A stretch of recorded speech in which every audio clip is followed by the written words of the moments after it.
Hi everyone and welcome to Deep Geek Live. Today we are looking at two things.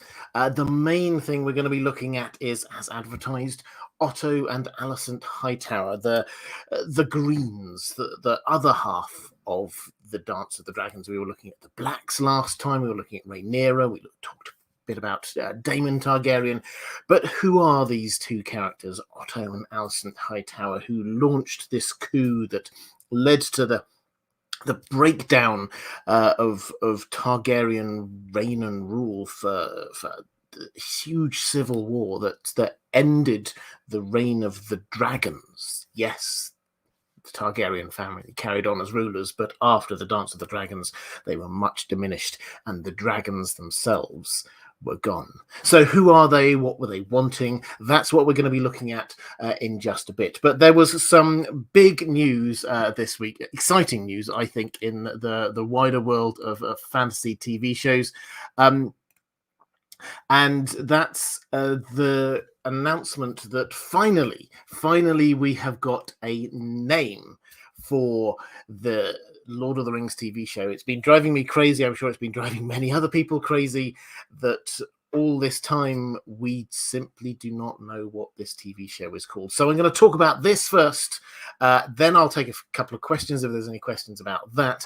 Then I'll move on to talking about House Hightower, and then some questions about that afterwards. So I hope that all makes sense, but I thought this is just, for me, it was just a little bit too exciting not to cover. So what I will do, if you've not seen this, what they released, Amazon, was I suppose you could call it a teaser trailer. It was a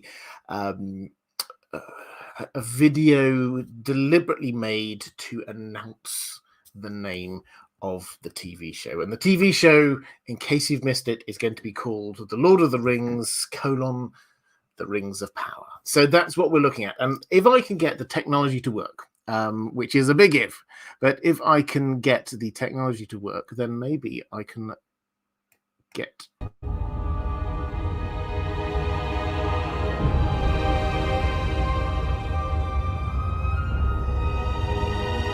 don't know whether the sound is...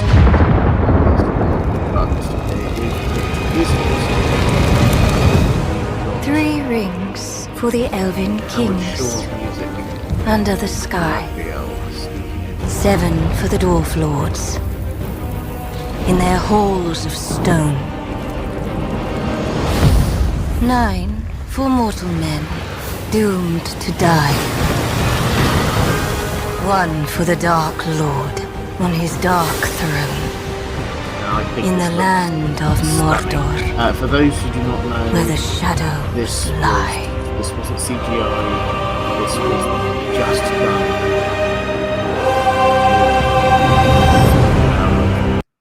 Good old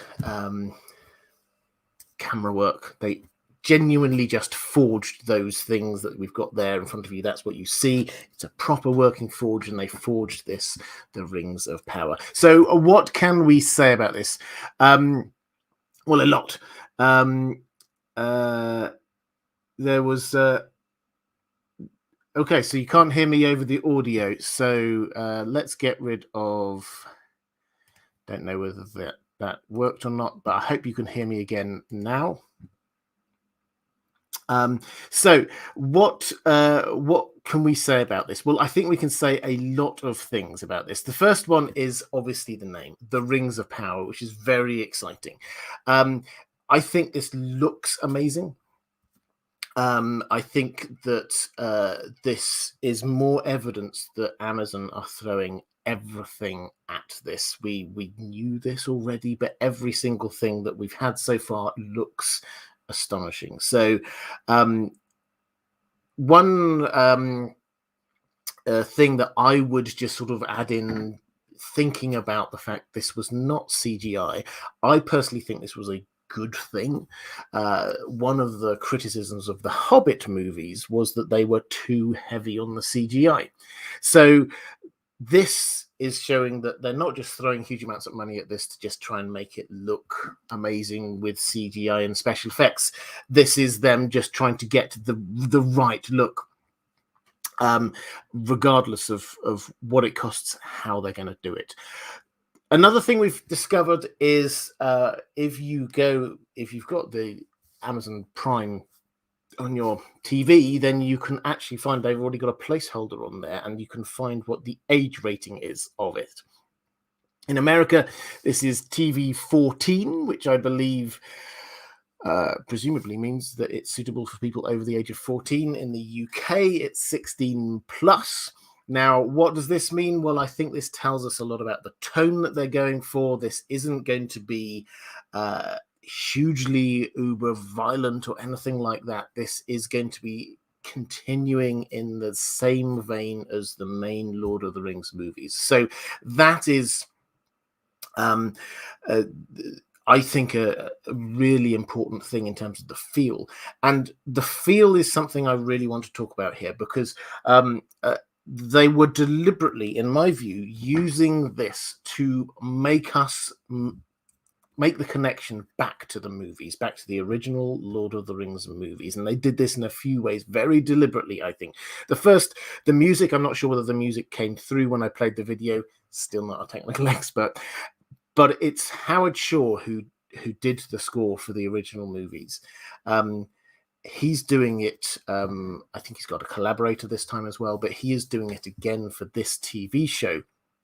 And the music that they've got over this is using a very similar refrain. It may even be the same refrain. Some more musical people perhaps in the chat might be able to answer that, for the One Rings refrain. So they are saying there's a degree of continuity going on here. They're not breaking any molds here. They're doing this in the same kind of feel as what we've had before. Another thing that they're doing, which is the same kind of feel, is the fact that the voiceover was Galadriel, young Galadriel, but it is Galadriel, and she is doing the ring verse.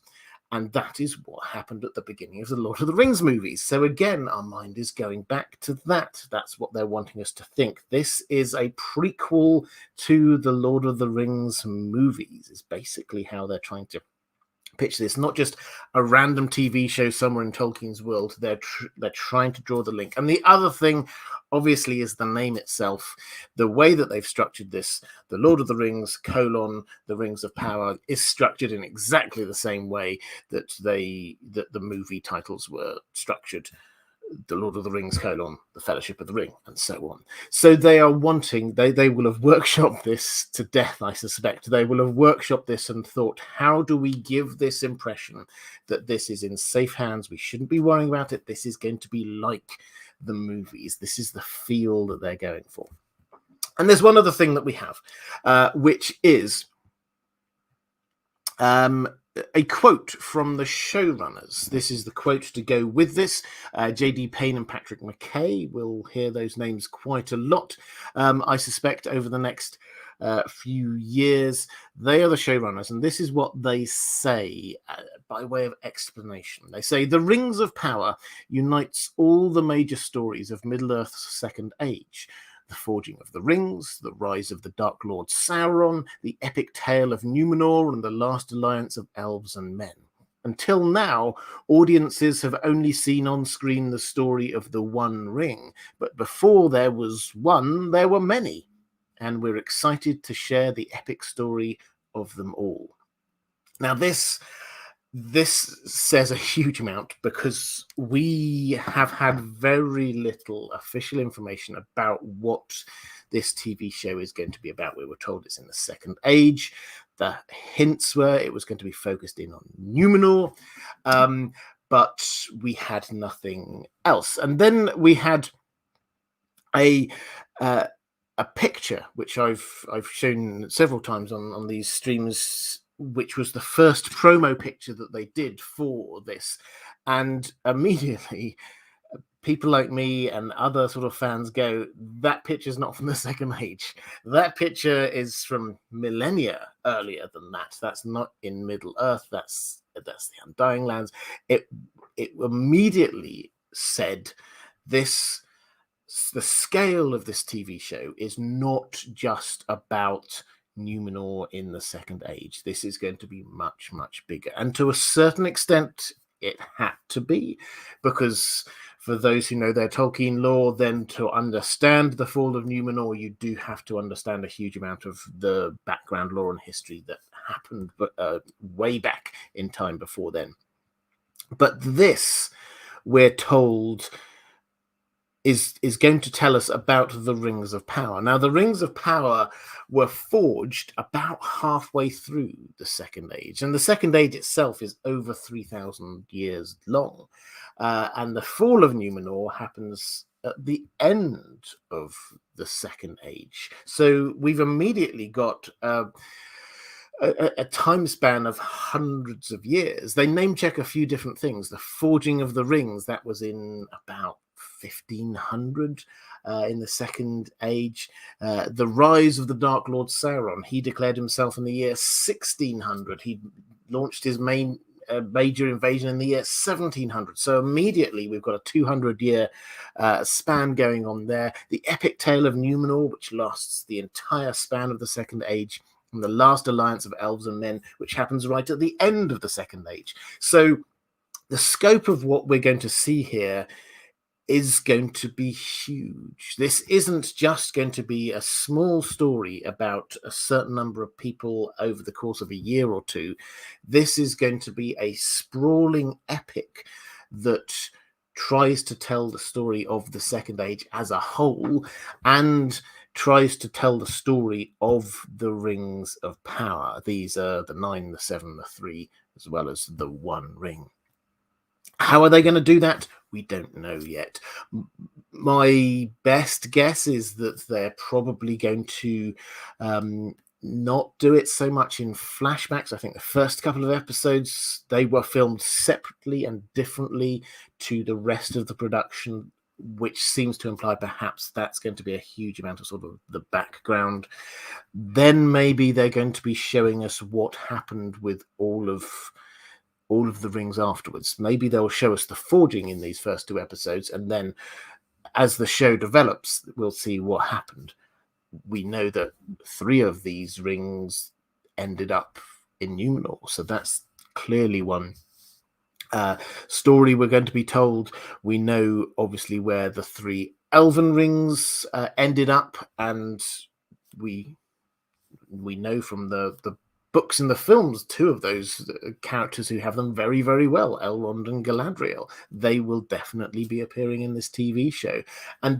But we're also going to hear about the Dwarf Lords, which is something that we don't actually get huge amounts from Tolkien on. We know about one of them, and we know about the fates of some of them a bit later on, but the story of how they got them and what they did with them, there's not huge amounts of information. So the scope of this is going to be absolutely massive, not just in terms of the budget, not just in terms of the production values, but in terms of the timescale that this is going to be covering. So those are my initial thoughts about the TV show. What I will try to do is have a quick flick through the chat, see if there's any questions or thoughts about the Lord of the Rings before we move on to talk about things to do with the Dance of the Dragons. So Carl Carstenark saying, will we see the dwarf wives? Quite possibly. Whether we will know that they're dwarf wives is a separate matter. Tolkien was very clear. I did a video on this if you're interested. Tolkien was very clear that it was quite hard to tell the difference. Jamie Lannister says, doesn't Gandalf have a ring? He does in the Lord of the Rings, but he comes a little bit later. So we're not going to see Gandalf in the Second Age. He appears in the Third Age. Before him, then we have Gil-galad and Círdan have at different times. They have this 3rd ring. So that's where that is. Renly's Peach saying, will we see the Entwives? We could actually. That's certainly within scope of this. It's entirely possible. Dan Rubos saying, does anyone know where I can find the second Ariane chapter on Patreon, which is a complete aside from this, but I think I never uploaded that. I do apologize. I will do that at some point in the next couple of weeks. I'm going to go through and I'm going to be making sure that everything's up to speed with Patreon. So apologies for that.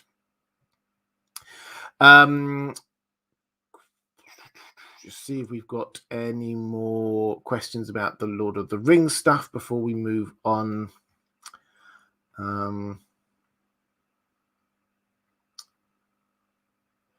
Canadian Fantasy Corner saying, I'd love to see a Studio Ghibli or Don Bluth tackle a movie of Gil-galad or Tuor.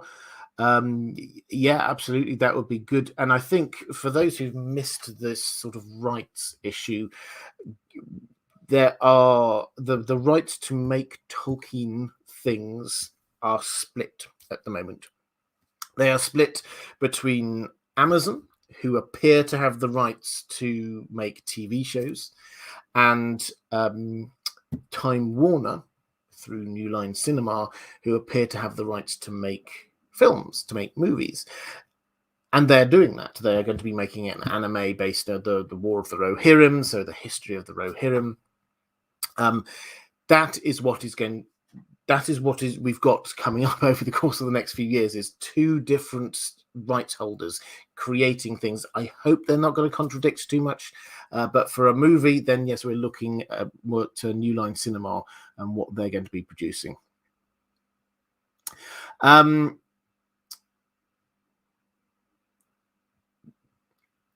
Mark Shisa saying, I guess Isildur will only appear later in the show. Again, we haven't had much official information, but our understanding is that he will be appearing. So we've had one season filmed and is in post-production at the moment. Incredibly long post-production period.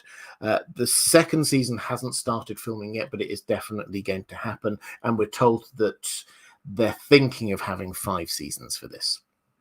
So that's where we're at. Isildur, as we understand it, he definitely will be there if they're going to be covering the fall of Numenor, if they're going to be covering the last alliance of elves and men, he definitely will be there. As I understand it, he will be appearing in season 1. So yes, the 14th dwarf. So we will get the backstory of the 9 Nazgul. Yes, we will. This, if they are focusing, as they appear to be, on the Rings of Power themselves, then we will find at a very high level, for those who don't know the details, they were forged. All of these Rings of Power were forged by Celebrimbor, who is this great elven smith, and they were done with Sauron's input, apart from the 3 elven rings, which were done separately.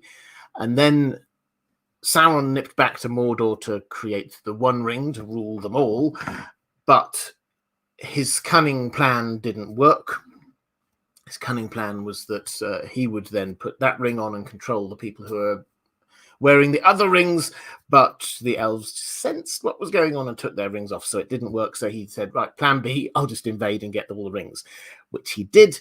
He collected the rings. The elven rings got whisked away and hidden, but the other rings he gathered together and he distributed, and so that's where he gave the 7 to the dwarves and the 9 to the humans. And we will therefore see the creation of the wraiths, because the humans put them on, and they did indeed gain power, and they did indeed gain money, and they did indeed gain influence, and many other things, but they slowly turned into wraiths, and they slowly came under Sauron's influence. So yes, we will almost certainly see that in some way.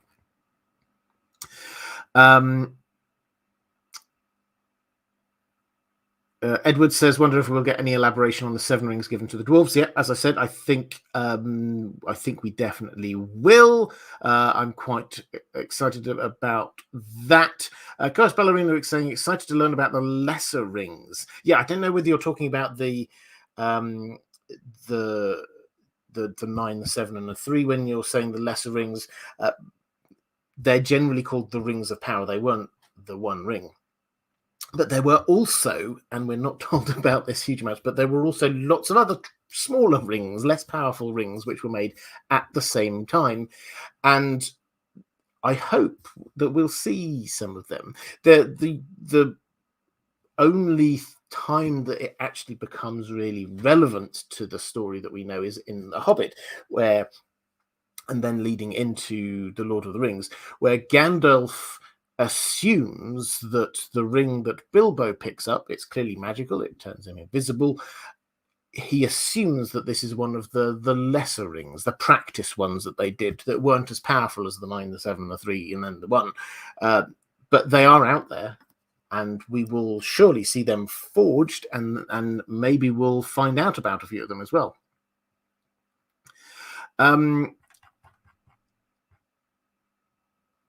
Question from, let's just see, Mark Shisa saying that seems to be the sad thing. If Isildur appears in season 1, they have to fast track a lot of stuff, aka shorten a lot of the stuff.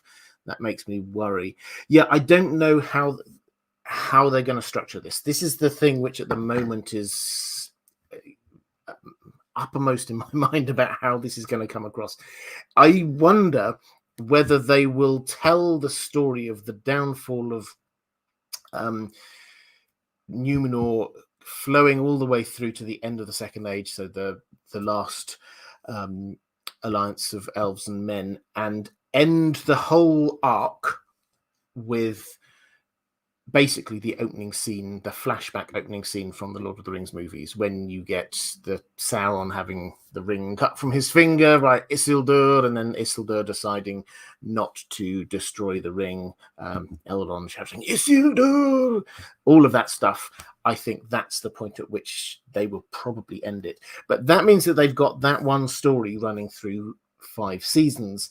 Maybe they will use each season to focus in on different ones of those rings of power. Maybe they will use one season to focus in on the dwarves, maybe one season to focus in on the 3 elven rings.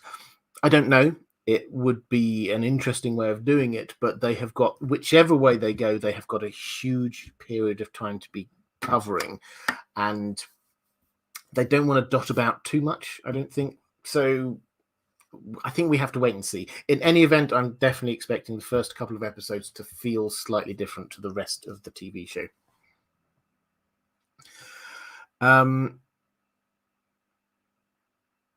14th Dwarf saying, hey, Robert answered me. You're welcome.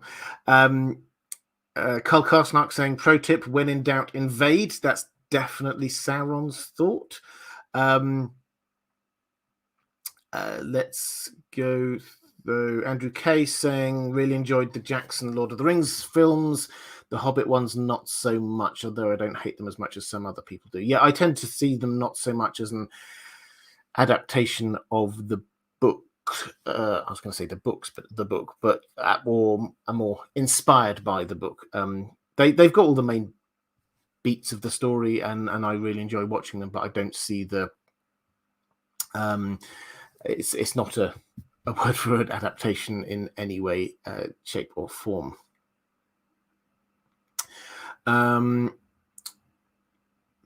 Think Mark Shee said, yes, just clarifying for Jamie Lannister that Gandalf gets the ring from Círdan when he arrived in Middle-earth during the Third Age. Yeah, so that's when all of the Istari, the wizards, arrived, and Círdan gave the ring that he had to Gandalf. Círdan is far-sighted, and he realized that Gandalf would need it and use it. Okay, Sel Tai saying, why are we talking about Lord of the Rings? The reason we're talking about Lord of the Rings is just for the beginning bit of this live stream. We had the reveal of the name of the Lord of the Rings TV show. So that's why we're talking about that. I will move on in just a moment to talk about the Hightowers, as that's the main topic for this conversation. And what I'll do is I'll put a little, well, I'll try if I can get figure out how to do it. Try to put a little timestamp down in the chat, on the description below afterwards, so that people can just flick forward to that if they're not interested in the Lord of the Rings stuff. Right. Okay. I think with that, I will probably round up the Lord of the Rings talk, and then start talking about the House Hightower. So we've got, and I've got some questions. Thank you. What I'm doing, just to clarify, what I'm going to do is I have done the last couple of live streams. I am going to take all of the super chats, questions from my patrons, and any other questions that we've got coming in the chat. I'll try and take them at the second half of this. I'm going to give you my overview of what's going on with Otto and Alicent, for those who need a little reminder, and then we'll go into the questions rather than just starting off there. Okay, so Otto and Alicent Hightower. Let's start with Otto. Otto is not, as some people sometimes assume, Lord Hightower at this time. He's the younger brother of the Lord Hightower, who we don't have a first name for. And then later on, after he dies, his son takes over, and so he's then the uncle of Lord Hightower. So that's his role. He's not the sort of the leader of House Hightower at this time, but he seems to have gained a reputation earlier in life for being very knowledgeable, for being very wise, for being very studious. This makes sense. The Hightowers having Old Town and the Citadel there, that a lot of them are. And on the basis of this, he was made Hand of the King to Jaehaerys, the old king, Jaehaerys I, for the last few years of Jaehaerys's life. This is after Septon Bath has gone, after he'd appointed one of his sons to be his hand, and then he died. He didn't have much luck with children, did poor old Jaehaerys. Otto Hightower is brought in to be Hand of the King, and he comes across as a character as being very studious, very thoughtful, perhaps quite slow to act, but people seemed to respect him to start with. And he comes in for the last couple of years of Jaehaerys's life. Jaehaerys is old, and he's not really. His wife has died, his best friend has died, all of the people around him have died, lots of his children has died. He basically just sort of almost gives up for the last few years of his life, and this leaves Otto Hightower as Hand of the King, running the Seven Kingdoms for a period of time, which he seems to do relatively competently. Now, when he comes to court, we should say, this is where Alicent comes in. When he comes to court, he brings Alicent, his daughter Alicent, with him. And Alicent gets this position as being the person to help serve the ailing King Jaehaerys while he's in his last few weeks, months, couple of years. And she's there. She brings him food and drink, and she reads to him, and she becomes his constant companion. Jaehaerys, though, eventually dies. Otto stays in post when Viserys, Jaehaerys's grandson, takes over. Otto stays in post as Hand of the King, and Alicent stays in the court. She obviously has no longer got that role with Jaehaerys, but she stays in court. Now, during this time, we start to get the first bits of bad blood enmity between Otto Hightower and Daemon Targaryen. Otto Hightower grows to loathe Daemon Targaryen. He hates him with this fiery passion, which seems to be against what the rest of his character seems to be, but he seems to really, really dislike him. He twice manages to persuade Viserys to kick Daemon off of the small council. We can almost imagine that the small council, them heads butting and Daemon there. To be fair, he was quite an obnoxious person. He was cruel. He was petulant, he was arrogant, charismatic, yes, many other fantastic things, but not a good and nice person. There was also a rumor that perhaps he had slept with Alicent. We don't know the truth of that, but that was out there as well. And regardless of whether it was true, the fact that there was a rumor to that effect won't have endeared him to Otto Hightower. So Otto was the person who was first suggesting, ironically, given what happened later, but he was the person who first suggested, you know what, you should make your daughter Rhaenyra your heir to King Viserys. He was the person to first suggest that, and Viserys took it on. He accepted it. He said, "Okay, yeah, this makes sense." His first wife had died. That was his only child. This Otto did this, it would appear, because he desperately did not want Daemon Targaryen to even have a sniff of a chance of becoming king. Daemon was the king's younger brother. He was the closest male relative, so he had a claim until the moment that Viserys said, "No, my daughter is my heir." So then we've already got this enmity building up. But then, of course, Otto did change his tune a little bit, because Alicent then married Viserys, the king, the new king. They had children. She had some boys, and then suddenly, oh, maybe they should actually be king, he thinks. Maybe they should be the heir. Maybe Alicent's oldest son, being the oldest male of that next generation, perhaps he should be the heir. But obviously, as we know, Viserys said no. He always stuck with Rhaenyra and said Rhaenyra is the heir. And eventually he says, "I'm sorry, Otto Hightower, but I've just had enough. You've been pushing this far too much now." And he sacks him as Hand of the King, sends him back to Old Town. But obviously, Alicent is still there. Alicent is still the wife. She's still the queen. And over time, as we've heard the story many times, we get this building up of this faction around her that became known as the Greens, people who were protecting and putting forward her claim to be her claim that her son, Aegon, was indeed the rightful heir. Against them were the Blacks, with Rhaenyra saying that she was the rightful heir.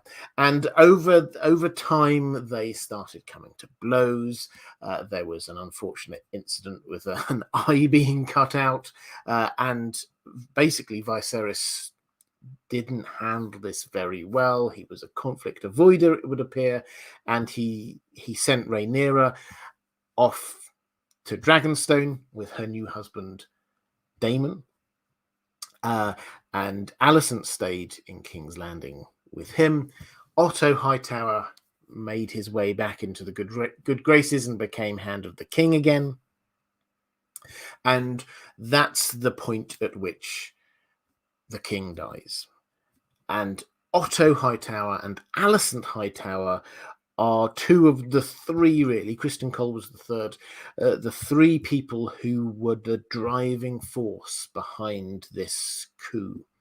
So they were the people who were insistent on crowning Aegon as the king, Aegon II, and basically telling Rhaenyra, "Forget what your father said. You're not going to be queen."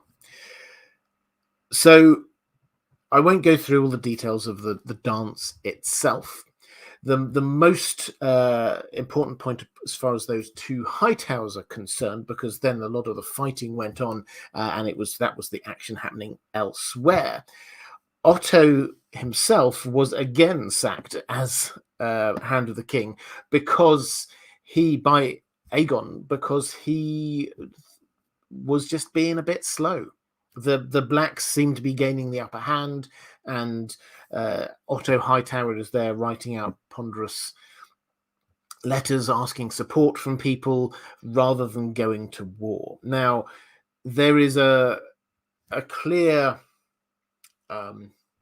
mirror foreshadowing perhaps here between what he was doing and what Tywin Lannister was doing in the story that we have. Both clearly very competent men. Both talk about you don't just win wars with steel, you also win them with the quill. You also win them with diplomacy.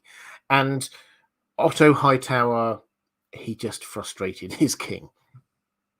But it turns out that perhaps that was right, because the Otto was right, because what happened next was that the Greens then headed out on this, what with hindsight was an incredibly rash move.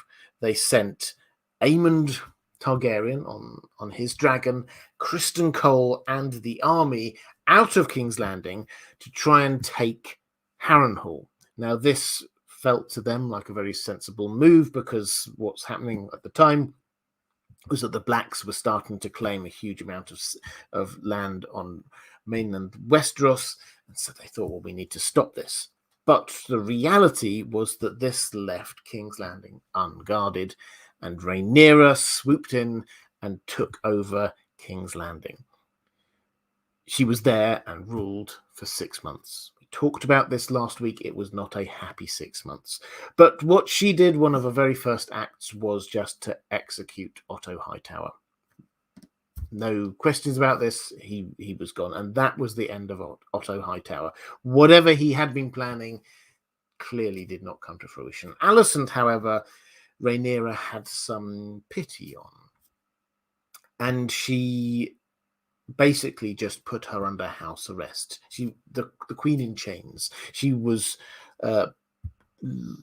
kept under house arrest. She couldn't go anywhere. She couldn't do anything. And what happened for her over the course of the next couple of years was just this slow descent into, it sounds like she had a mental breakdown, which is entirely understandable. Her husband died, her children died, her father died. Everything that she was wanting just seemed to be turning to ash in her hands. And she could see that she had played a huge and vital role in making this happen. The coup was down to her as much as it was anyone else. So she is there through the end of the Dance of the Dragons, but doesn't have much influence. The plan comes to be marrying off Jaehaera, her granddaughter, to Aegon III at the very end of the dance, to kind of solidify the two sides, bring the two sides back together again. She argued against that. They were both children at the time. It's completely understandable, but she was ignored. And she spends the last few things we hear about her just a very, very sad, about her muttering and crying and taking even an aversion to the color green, the color that was associated with her, the color that was associated with what she had done. It seems that she died as she did, of, I think it was winter fever in the end, just a broken woman. It is a sad, sad story. So of the two of them, Otto Hightower is probably the easiest for us to categorize. We kind of understand where he's coming from on this. He has a huge hatred for Daemon Targaryen, and as a result, he pushes all the time to be trying to prevent Daemon from being near power. And he kind of accepts his fate when it comes to him. Alicent, however, we never quite get inside her mind in Fire and Blood. We never quite understand exactly what's going on. There's lots of rumors about her. There's lots of people saying their opinions about her, but we don't have letters from her. We don't get to hear her side of this. She clearly loved her children. That was clearly a driving force. She clearly suffered regret at the end of all of this, but what drove her? We're never really shown this. Was she power hungry? Presumably a bit, but was this driven as much as anything for her children rather than herself? That's entirely possible.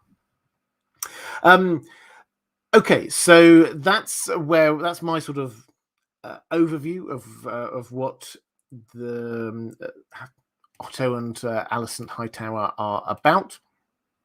Let's quickly go to. Well, I'll have a quick sip of this. Let's quickly go to a few questions that came through while I was talking before. Mara Lee, first of all, thank you very much, Mara, very generous, saying just a show of love and appreciation for the fabulous content and stories on both IDG and the Well Told Tale. Special love to Dan, your gorgeous dog. Thank you very much. Yeah, he's not gone upstairs today, so he's just around the corner. Richard Smith saying blood and cheese are set to be prime characters we all love to hate, a la Joffrey, the Mountain, etc. Do you have any thoughts on casting for the gruesome twosome? Toby Jones, Steve Spears. Oh, Toby Jones would be fantastic. So blood and cheese are characters that we will hate, but they will only appear probably for 1 or 2 episodes. Blood and cheese are assassins. They are sent in to gain revenge for the first blood of the Dance of the Dragons. When we had the battle above Shipbreaker Bay, which led to I think it was Jacaerys Targaryen. I've confused, but the Black Swan of Rhaenyra's children was killed. In revenge for that, Daemon, via Lady Misery, hired 2 assassins to break into Maegor's holdfast to the hand of the king and wreak vengeance. If you don't know the story, I won't spoil the details of it, but it is very cruel and gruesome. So we will hate it. It's as a scene, it's going to feel quite Red Wedding-y, I personally think. So in terms of how much we're going to see them, probably just for 1 episode, which would be quite a big episode. Jimadol saying, how do you think the show will balance the Dance of the Dragon sources between Sir Eustace and Mushroom? Yes, so this is an interesting one. The Fire and Blood as a book is not written as an objective journal. This is written as a Maester's history book.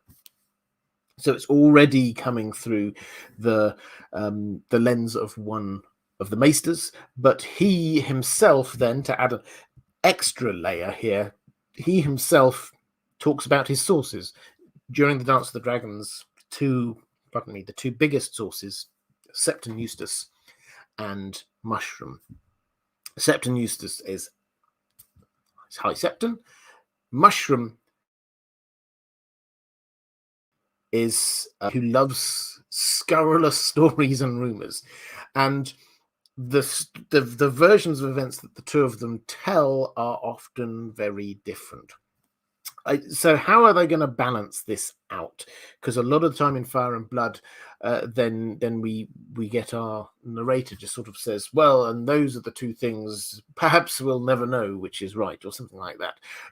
More often than not, it's like, but Mushroom, what does Mushroom know? And sort of dismissing it out of hand.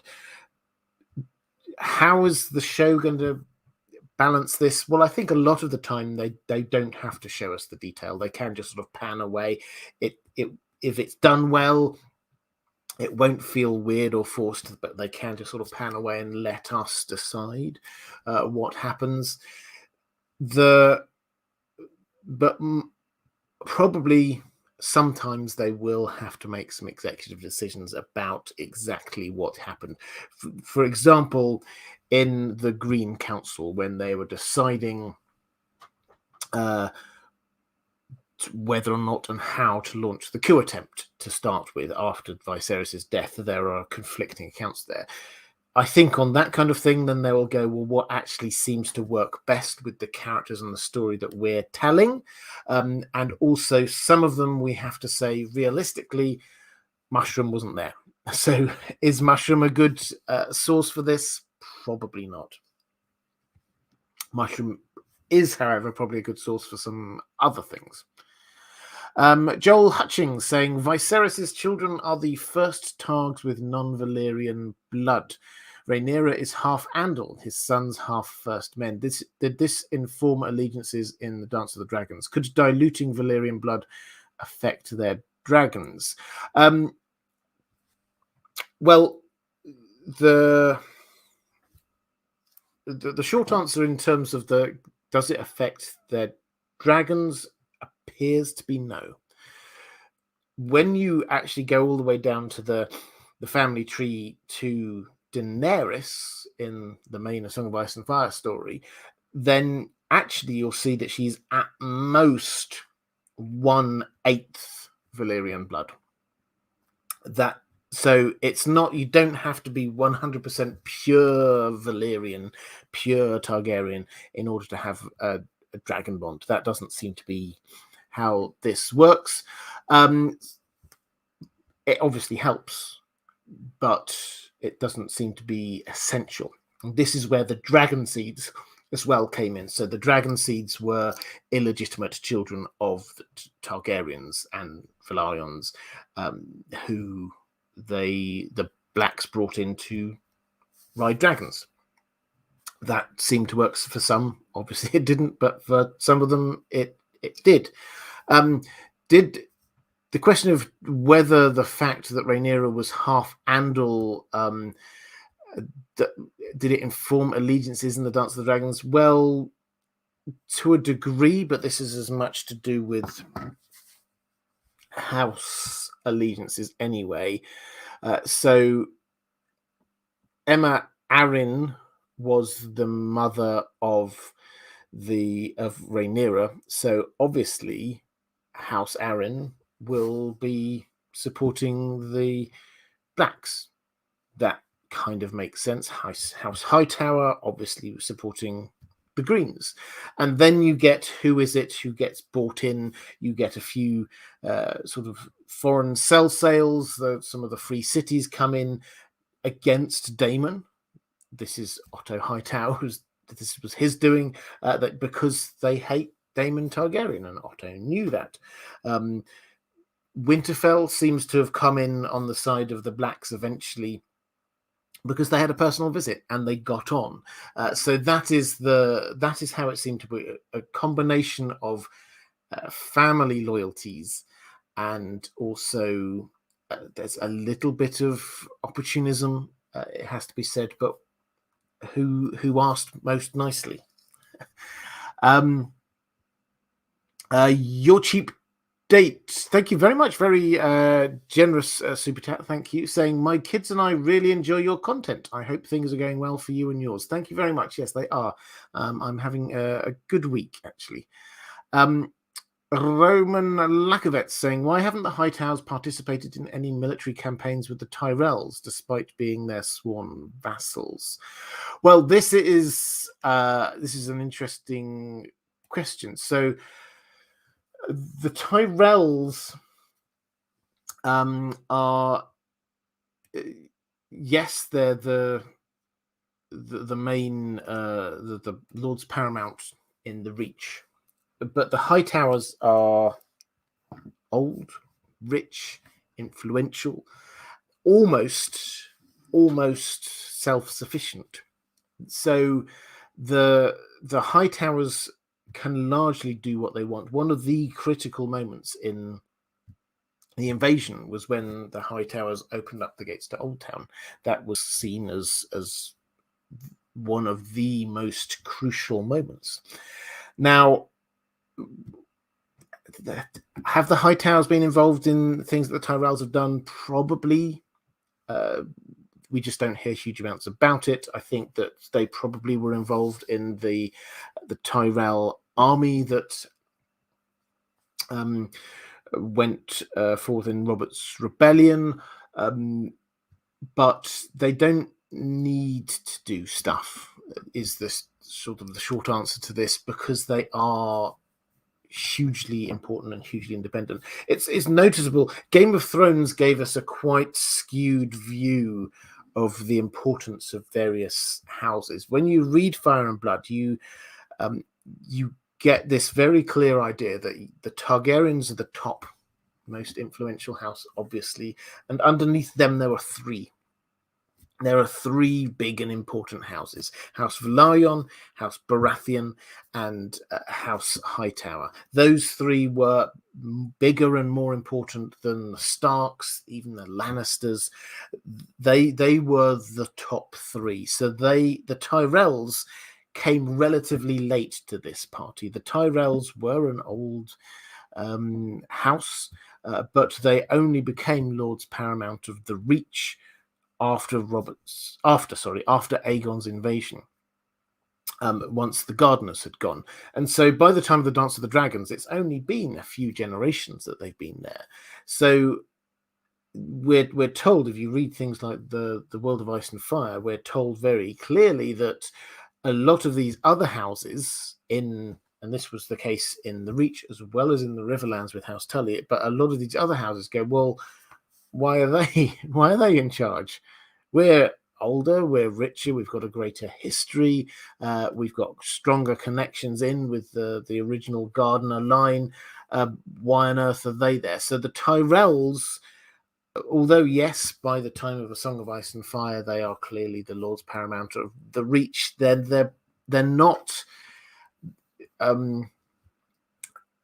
above everybody else in the area, that in the Reach, that they are untouchable. There are several houses that are very, very strong.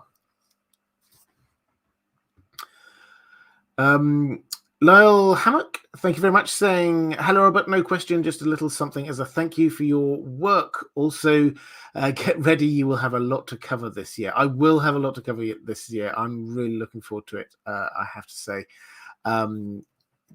Yeah, we don't yet know when House of the Dragon is happening. We know when Lord of the Rings, Rings of Power will happen. That's September the 2nd.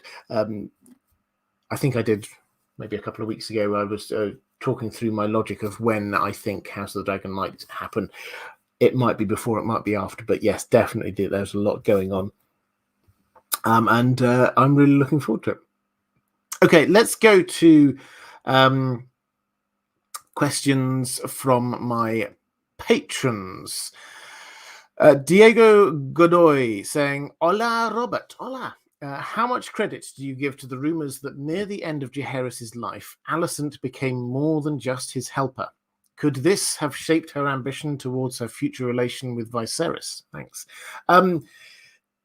So yes, there were lots of rumours about Alicent and who she may have slept with. There are some scurrilous rumours, I think, from Mushroom probably, that said maybe she was more than just Jaehaerys' helper. I don't give huge amounts of credence to these ideas. Firstly, because it's very clear Jaehaerys was a very old man at the time, so there's no hint that he was at all interested in having another woman after his wife died. So there's that. And then secondly, we're told that he took to mistaking her for his daughter Sarah, who had a tragic story, but she'd ended up going over to the Free Cities. And I don't think if in his mind he was mistaking her for his daughter, even for Targaryens, that's pushing it a little bit too much. So I don't think there's any truth in that. I think there could be truth in the rumor that she and Daemon slept together, which would be a cause for why Otto Hightower might hate Daemon so much, because it does seem slightly it's slightly out of character for him to be so vehement about something. And it's possible that the rumor that she slept with Viserys while his first wife was still alive I mean, who knows? That's the kind of thing, and I don't think it makes huge amounts of difference to anything. So, could it have shaped her ambition towards future relation with Viserys? Not the Jaehaerys thing, but I think almost every woman of that sort of age who is not already married, who is in the court, will have had at least a thought that, hang on a minute, the king now hasn't got a wife, and he also doesn't have any sons. He may want another wife. I think that if Alicent did have any ambitions in that way, then she was certainly not alone. There will have been plenty of other people who will have had the same thoughts.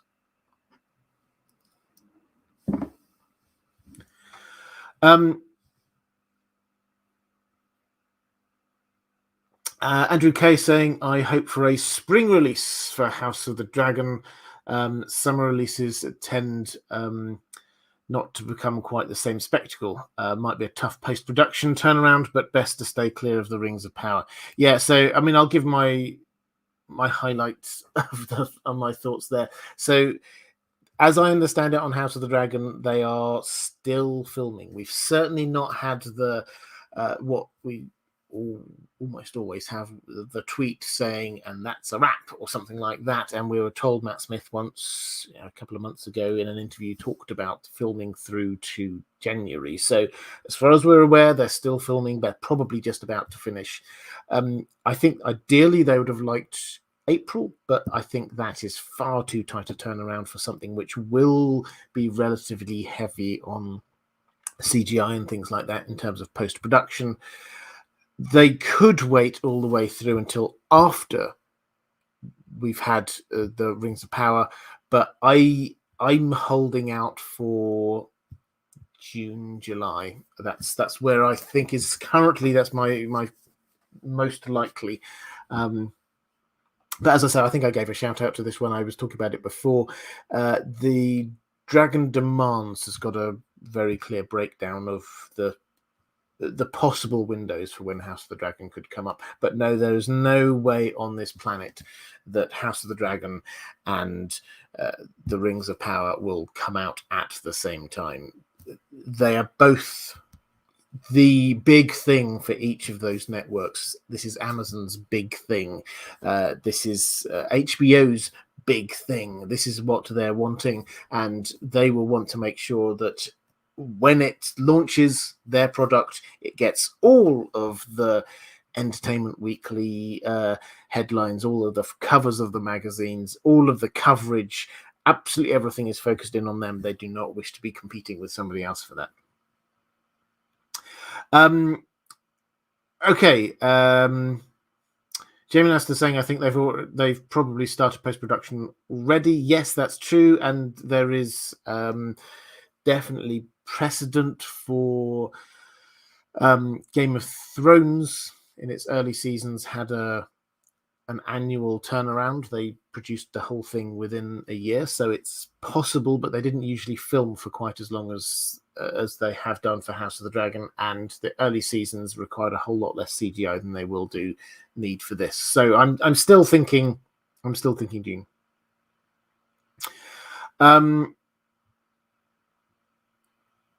Let's go to a question from Mara Lee saying, did Otto Hightower own a Valyrian steel sword? If so, what was it called? And what do their words, "we liked the way," mean? Okay, so Otto Hightower did not own a Valyrian steel sword, but House Hightower do. Vigilance is the name of the sword. We don't hear about it too much. That Ormond Hightower, Lord Hightower during the actual dance, the nephew of Otto, he wielded it in the Dance of the Dragons. So that's the last time we hear about it, was during the Dance of the Dragons. Ormond Targaryen wielded it. He died, however, so what happened then, we haven't heard of it since then, but in A Song of Ice and Fire, we will, I'm sure, come on to a bit later on. The Hightowers have been very quiet and they've not done much. assumption we have to make is that Leighton Hightower, the current Lord Hightower, has it. But that's all. That's all we can say from that. And the House words, "We light the way." What do they mean? Well, I think they operate on several levels, to be honest. First of all, the Hightower is a lighthouse. So, at a very basic level, that's what it is. It literally lights the way. It shows the ships the way to come in. It's on the estuary of the river, and so it shows ships the way to come in. So that literally House Hightower lights the way. But also you have the clear link across with the Maesters, with the Citadel, and they would, I'm sure, think knowledge. That lights the way. That shows the way. Similarly, until relatively recently in the history of Westeros, Old Town was the base, the home base of the Starry Sept, which was the home base of the Faith of the Seven. Now, they would also, I suspect, think about them lighting the way. So I think it operates on a number of different levels. The question is, does this have some sort of meaning for the main story? We light the way. Perhaps it does. It's the House Hightower are one of the most ancient houses in all of Westeros. They have been around for a very, very, very long time. The Hightower itself, particularly the foundations, have been there millennia. And all of the kind of the language we get about House Hightower is it's far-sighted.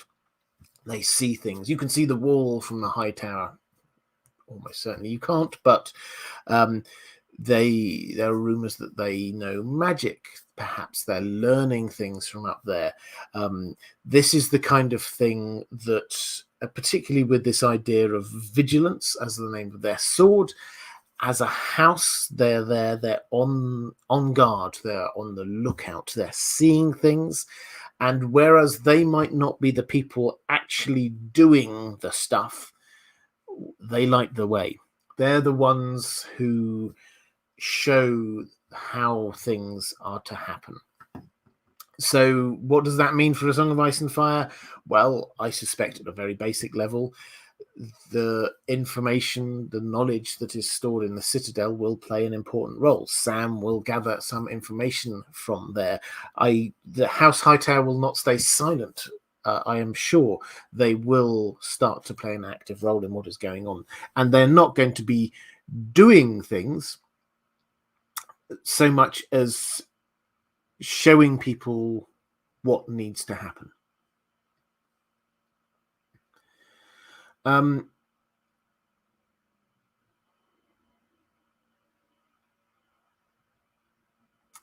Terra Incognita saying, it's cracking me up every time Robert ends an aside with, "He died though." Yeah, well, this happens a lot in George R. R. Martin stories, it has to be said. The Real YT just asking who built the High Tower. You say the High Town, if you're assuming you mean the High Tower. The base is very ancient. The base is black fused stone. This is fascinating. We do not know who made this. The Maesters debate this to this day, but it was there before probably the first men came across. This has echoes of fused black stone in places in Essos as well. It's kind of maze-like underneath, but then on top of it, the High Tower that we have now is, I think, the 5th version of a High Tower. The first ones were all wooden, and they, one after another, had to be replaced. The version that we have now, which is built on this foundation, which has never changed, the stone version that we have now, was allegedly built by Bran the Builder. Whether it actually was or not, who can say? But that, at the very least, gives us some kind of idea of the timing of when this happened. So the Hightower itself was built by the Hightowers, using the skills of Bran the Builder, possibly at around that moment in time, the Age of Heroes, the early Age of Heroes period, which puts House Hightower, incidentally, as way older than House Stark. We think of House Stark as being this great ancient house, which it is, but House Hightower, by that point, this was their fifth iteration of their Hightower, just at the time when House Stark was being founded. So that's how ancient they are.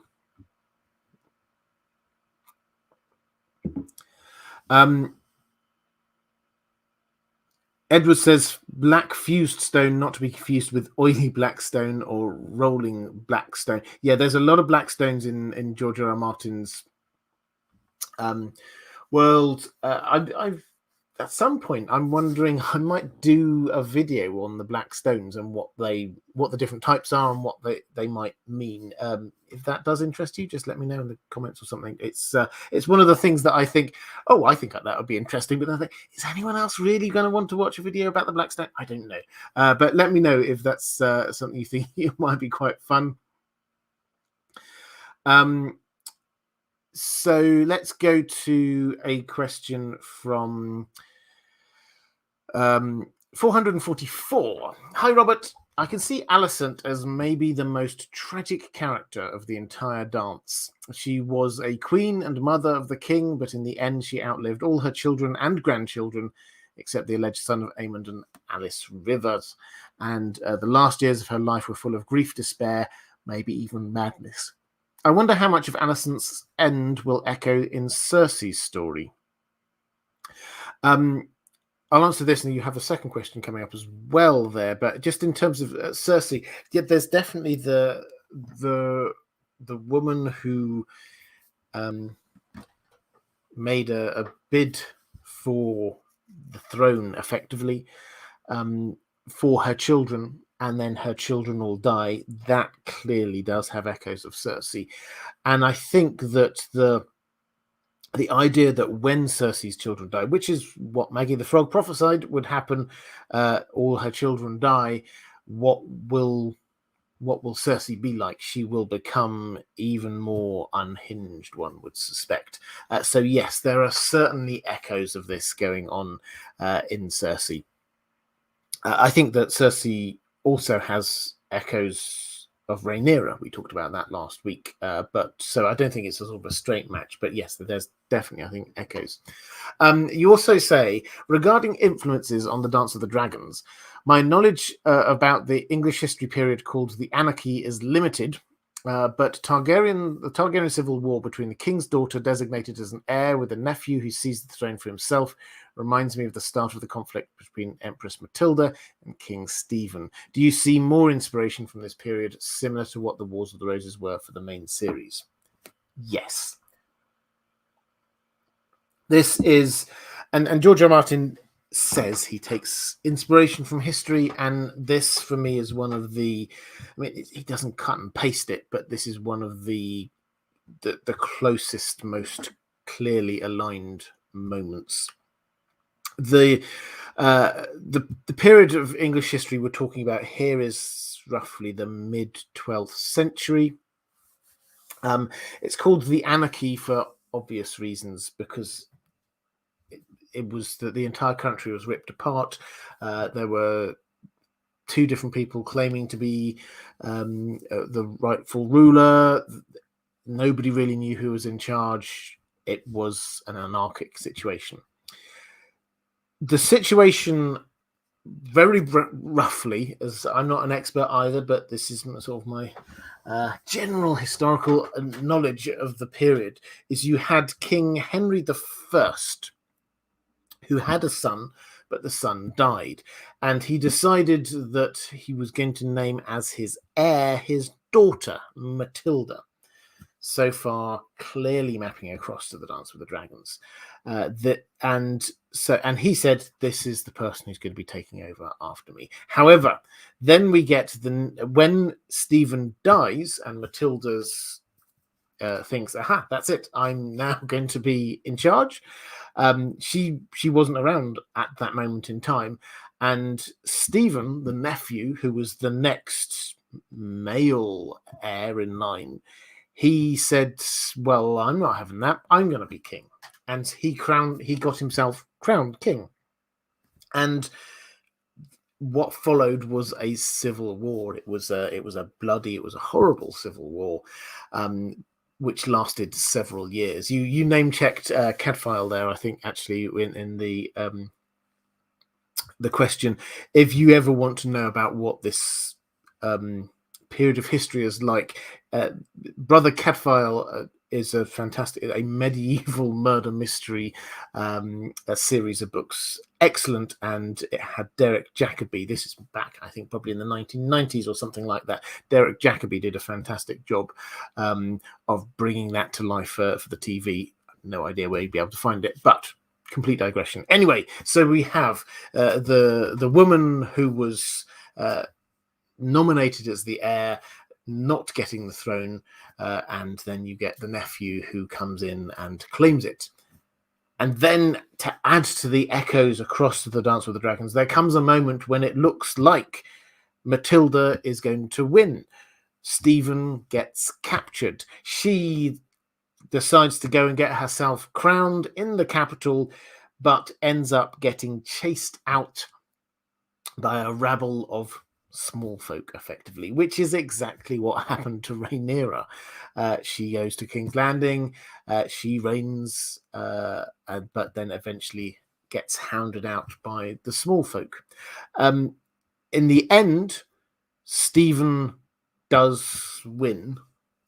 He gets to call himself king, but because he doesn't have children, a compromise is reached that Matilda's son will be the heir. Stephen doesn't last very long, and Matilda's son, Henry II, then takes over. That's the same sort of dynamic as you get in the end of the Dance of the Dragons, where you got Aegon II, who becomes king, like Stephen, but he doesn't last very long, and then the person who takes over after him is the daughter of Rhaenyra / Matilda. So it maps across very well. This is, I think George R. R. Martin almost certainly will acknowledge his debt to that. It's a fascinating bit of history. The other bit of postscript to that I would say, which really I'm sure George R. R. Martin has noted, is if you go back through the list, even now, if you go back through the list of the rulers of England, you will not find a mention of Matilda. You'll find King Stephen there. That is because it was decreed that she was never queen, even though she was the nominated heir, even though there was a civil war, even though there was a time when she was the undisputed winner of it. She was never, looking back in history, she was never allowed to be called the Queen of England. And that is exactly what happened with Rhaenyra. And George R. R. Martin has done this, is one of the big themes of Fire and Blood. It is again and again and again, he shows female leaders who either were the rulers of Westeros or co-rulers of Westeros, or should have been rulers of Westeros, but somebody else came and took it away from them, but they never ever get recognized. And that's something which was there from Matilda in real world history, and he has taken and upped to the next level in his history. Sarah, awesome sauce, thank you very much, saying, hear me out. A shirt in the merch shop with an image of Dan the dog eating a Kraken taco. Thoughts? That's pretty meta. I have got a couple of thoughts. I love it, but I have got a couple of thoughts of new things to put in the merch shop. If you're interested, I always forget about merch. Thank you for mentioning merch. Down there somewhere, there's some merch if you want t-shirts, mouse mats, whatever. They are there. I've got a couple of ideas that I'm going to try and do for of course, the next couple of months of some new things that people have been asking me for quite some time.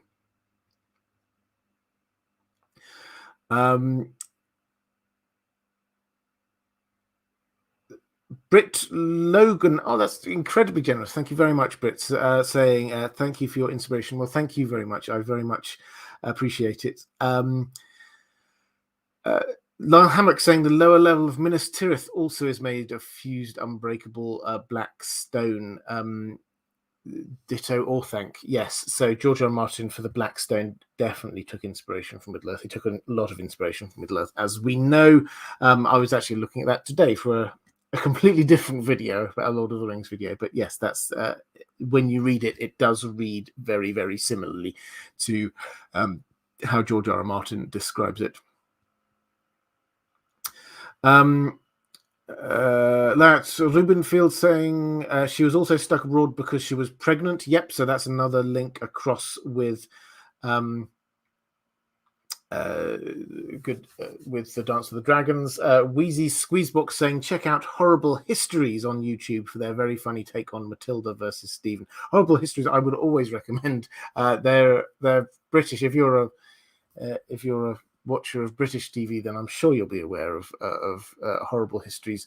I don't think they'll have made their way across to America, but if you want an irreverent, family-friendly take on lots of bits of often British history, then Horrible Histories is an excellent place to go.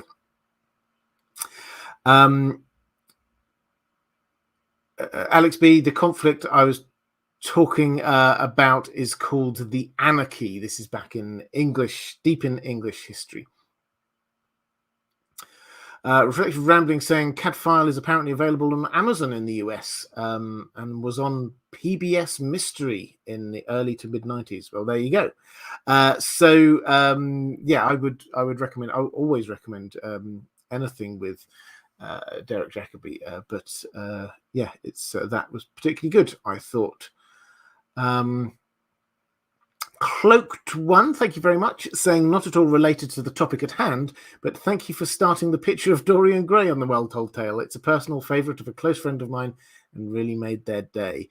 Good, I'm pleased. Yes, for those who don't know, I have a second channel, The Well Told Tale, which is my audio narration channel, and I try to do the best science fiction and fantasy stories in as broader sort of interpretation of that as you want to go, really, but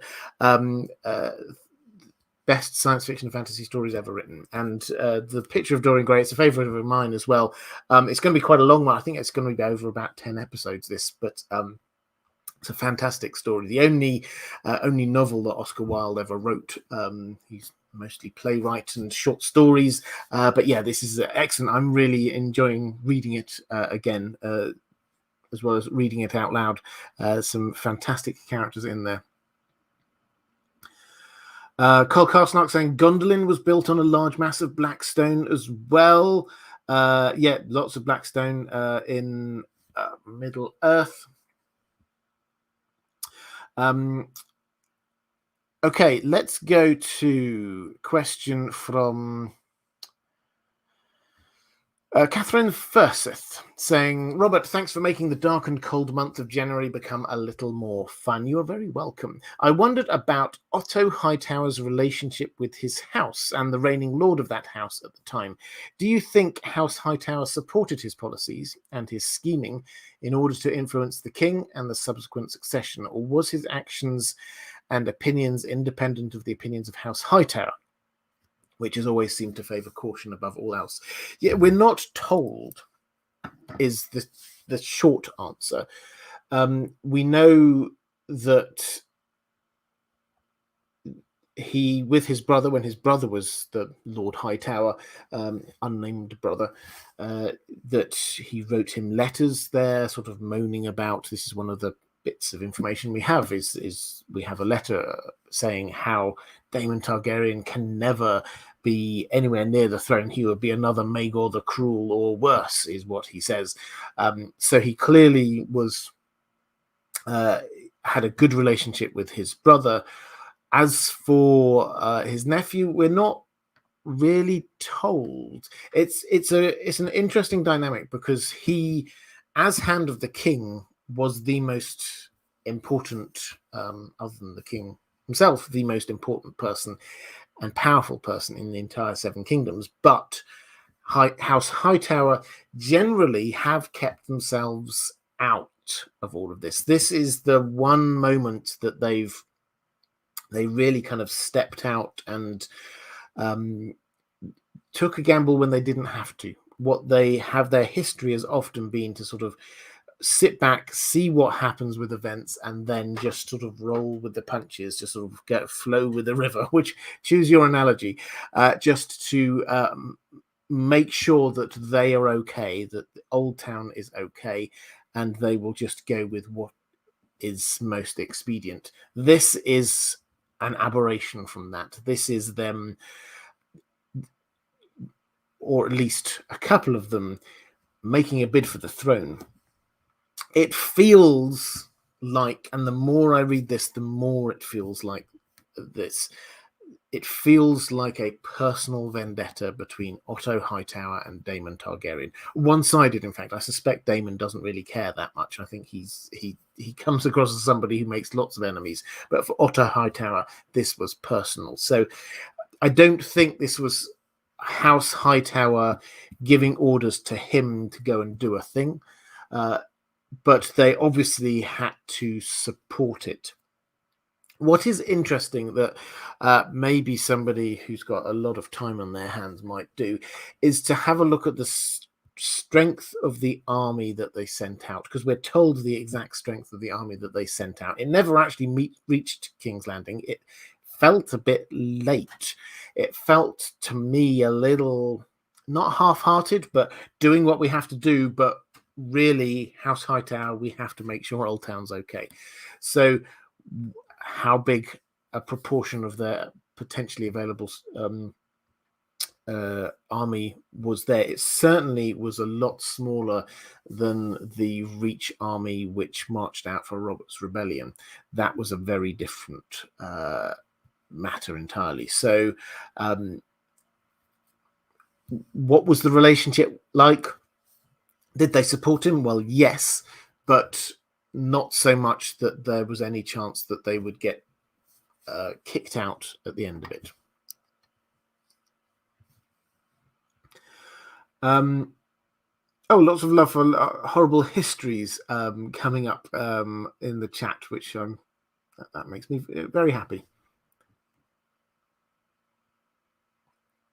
Andrew Kay saying that Daemon had some issues and was far from perfect, but actually showed some restraint and removed himself from situations to avoid conflict a number of times. He did. He is a complicated character, and I think you will find that George R. R. Martin, in any bit of history, he seems to like some characters more than others. That doesn't mean that he identifies with them. It doesn't mean that he thinks they're nice people, but he seems to kind of identify them. Tyrion, clearly, in the main story, he enjoys writing Tyrion. I think that Daemon Targaryen is the person in the Dance of the Dragons he enjoys writing about the most, because he wrote a novella, a short story about the Rogue Prince, just about him. He seems to, when you read through Fire and Blood, so much of what happens, I said it, I think last time, it feels almost like, when in doubt, blame Daemon Targaryen, in the same way that when in doubt, blame Bloodraven from a lot later on. But he seems to be behind so much stuff. He seems to be the catalyst for so many things happening. Let's go. Terra Incognita saying Tyrion and Sam are the two wolves inside George. That's quite deep. But yeah, I know that he certainly seems to part of him seems to identify with both of those characters. Mara Lee saying Aegon III became king after the death of Aegon II. He married Alicent's granddaughter Jaehaera as a peace settlement. Was her death a suicide, or was it actually murder? If it was murder, who do you suspect did the deed? So this is something. Jaehaera was the twin of Jaehaerys, who was horribly murdered by Blood and Cheese, and she was described as being a quiet girl. She was just a girl still all through this. A quiet girl, quite introverted, and they're sort of hints, I think maybe I'm overreading it, of maybe a bit of neuroatypicality about her. But in any event, she gets married off to Aegon III, as you say, as this kind of peace settlement to try and bring the sides together. And then she dies. She throws herself out of the window, commits suicide. Although there are rumors that perhaps this was actually murder. Now, it could have happened. If anyone did do it, Fire and Blood clearly seems to be hinting heavily this was probably Unwin Peake, who was, after the end of the Dance of the Dragons, one of the big, most important movers and shakers, and he seemed to be doing a bid for power to try and get his family. He comes across as being a bit like the Hightowers. He wants to marry his daughter into the king, and the way to make that happen is to kill the king's intended, Jaehaera. So he had the opportunity, not him personally, but he had people there who could do it. It seems likely. He seems like a nasty piece of work, Unwin Peake, it has to be said. Do we know that that's what happened? No, we don't know that that's what happened. Do we think that's probably what happened? Yes. So the period, I love the period, just again as an aside, after the Dance of the Dragons. I suspect they probably won't have this on House of the Dragon. It will make me very sad.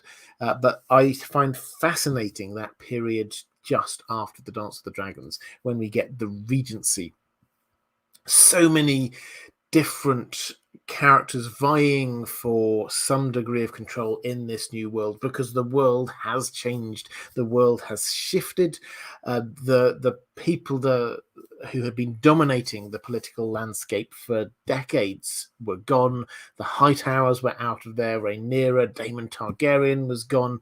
All of Alicent's children are gone. We have a king who is still underage, therefore thought to be kind of impressionable. The dragons are almost gone. The maesters probably doing a whole load of things to the dragons to make sure the dragons don't come up. It's a fascinating period, and lots of people acting behind the scenes. I would love them to cover it in House of the Dragon, but I suspect probably they will just take it up to the end of the dance itself.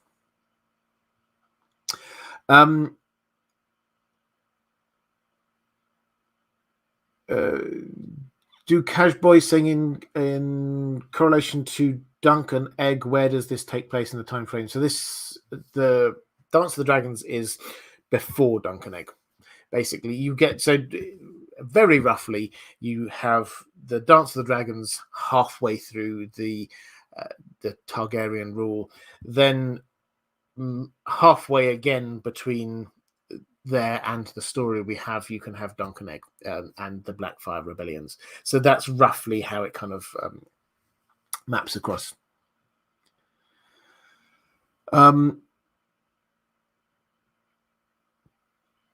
Edward saying, I'm saying it now. House of the Dragon is going to do everything in its power to make me hate Sir Criston Cole, and I won't do it. The fandom hasn't changed my mind all these years. The show won't. So so Criston Cole is a fascinating character. And he's fascinating because the key turning point in his life, we do not know for sure what happened. I talked about this a lot last week, so I'm not going to get into it again, but he started out being an avid supporter of Rhaenyra. He ended up an avid supporter of Alicent, and that is astonishing in the turnaround, the speed of the turnaround, that he was the loyal protector of Rhaenyra, barely left her side. Overnight, he then turns into somebody who wears the favour of Alicent and becomes her sworn protector. Complete opposites. So something huge happened. Karis Bellerin is saying, I'm guessing they're going to portray him as a modern nice guy. I don't know. I genuinely don't know what they're going to do with him. But yeah, it's one to watch. Jenny Bird, this is a question from Patreon. Incidentally, if you want to support this channel, the best way to do it is through Patreon. There is a link, or there will be a link down in the description. I'm sure if you're watching live, wherever your live chat is, then one of the wonderful moderators will drop a link in there. That's where I tried to put all of the audio that I do for my videos, as well as the scripts over there. And I do a few extra bonus things. So at different levels, you get various different things. But one of the bonuses I do for everybody, regardless of your level, is you get priority questions here for live streams, which is why I've been answering questions from my patrons. And patrons, thank you.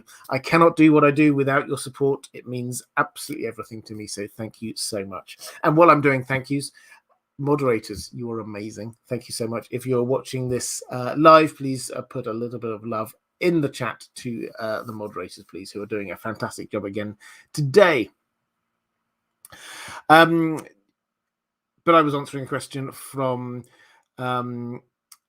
Jenny Bird saying, do you think that the story of Alicent and Otto Hightower can tell us anything about what we can expect from the Hightowers in the main A Song of Ice and Fire series? For such an ancient and prominent family, they've been noticeably absent. Also, I second Lady Pushkin's request, which I'm not sure if I've come to yet. I think that's a bit later, actually. I moved these around. But she made a request for a live stream or video dedicated to the potential foreshadowing or mirroring going on in Fire and Blood in the main series. I think there's quite a lot. Yeah, that's another video that I've just thought at some point I'd love to do. So many video ideas, so little time. But thank you again. If you're interested in that, then let me know. If there's an overwhelming lot of interest in a particular thing, then yeah, I will definitely do a video on it. But the question is about whether the story of Alicent and Otto Hightower can tell us anything about what to expect from the Hightowers in the main A Song of Ice and Fire series. I think the boring answer to this is no. But we can learn from the Hightowers, and the reason is that they are, as I said, they feel like an aberration. They feel like a different thing. It feels like this was a personal vendetta, and then a personal pushing from Alicent as well as Otto to try and get their people onto the throne. That is not the situation we've got in A Song of Ice and Fire. So I don't think we can draw any specific analogies from that to the main, from Alicent and Otto to the main story. What we can do is see what the Hightowers as a whole have always done and what they did during this period, which was, regardless of what was going on, they would make sure that they were safe and secure in Old Town. And that is what is happening. Which brings us to the question from Lady Pushkins saying, do you think Lord Leighton and the Mad Maid will conjure up any magic?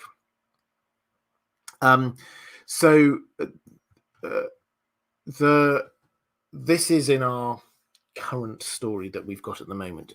Lord Leighton, he is Lord Hightower at the moment. Leighton Hightower, he is getting on a bit. He's been there for a while. The Mad Maid is his daughter. In typical George R. R. Martin style, people within his world come up with derogatory names for women who do magic. They see them as witches and horrible. It's hard to think of any female magic user that does not get some sort of derogatory nickname given to them. Anyway, we get Lord Leighton and the Mad Maid are up at the top of the Hightower, and he's not descended for 10 years, we're told.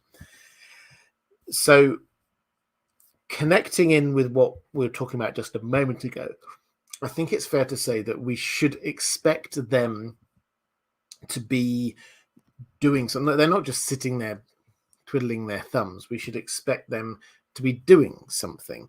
Now, he has basically delegated the day-to-day responsibility of defending the city to his sons. He sent one son to shore up the defenses, the sea defenses of Old Town. Another son is there trying to get to the bottom of all of these Ironborn that seem to be spies in Old Town. Another one is headed off to Lys to go and try and get some cell sales to come and help in the defense of the city. He has stayed up in the Hightower, and I think the only conclusion we can reach is that he's doing something up there that he thinks is more important than the day-to-day defense against what is clearly an obvious threat from Euron coming up. He thinks he's doing something more important. He is probably doing something to do with the defenses of Hightower magically, but maybe something more. Maybe he has a glass candle. Maybe he's seeing things going on. Maybe he can actually start to draw some conclusions about what's happening across the world. What we've had thus far in this story is, as with all kind of medieval-ish stories, what happens in one part of the world and what happens in another part of the world carry on with just very slow rumor passing between the two of them. You get this in book 1, Game of Thrones. You just get this kind of like every now and then you get the, oh, well, I hear that Viserys has died now. Oh, I hear that Daenerys has married Drogo. And it's just like you get this drip, drip, drip of information, but this takes weeks, months sometimes to get across. So this means that people don't know what's happening around the world, and messages get garbled. If we are now in an era where there are glass candles, and we know there are glass candles in Old Town, and the glass candles are working, people can then start seeing what's going on. We had the first hint of this in Old Town when we had Marwyn the Mage. He was following Sam and Aemon's journey down to Old Town with his glass candle. Maybe Leighton Hightower is looking out and seeing what's going on much further afield. Maybe he can see north of the wall. Maybe he can see what's going on at the wall. Maybe he can see what's happening with Daenerys. If he can do this and draw this plot together and then communicate to people what is happening and what the dangers are, that would be a fulfillment of the we light the way. I am showing people what is going on. So I think he probably almost certainly is doing something to help with the defenses of Old Town, but I suspect it's more than that. I suspect he is going to be seeing things from the Hightower and giving that information to others. So what can we learn about what the Hightowers are doing? They are not going to be out there charging into battle and being these huge heroes, but they will be doing things behind the scenes, staying where they are, and until Old Town probably gets destroyed, and playing an important role to show the way of what's to happen.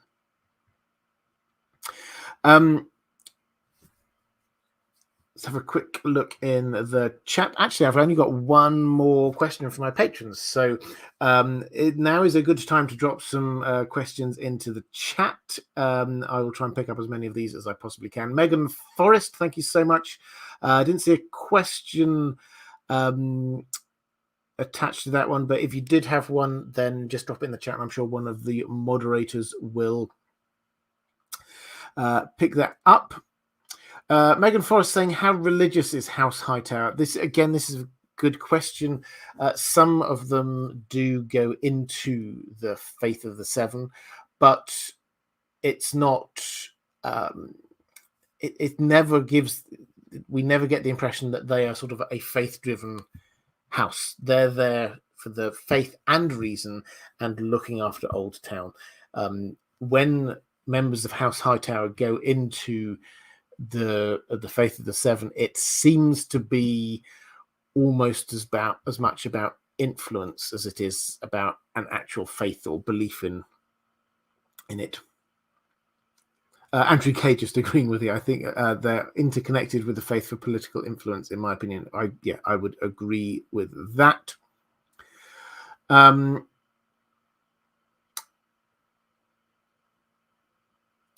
Quick flick through.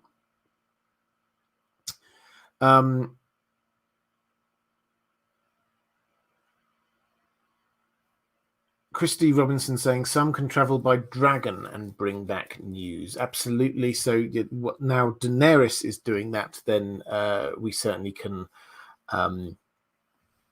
see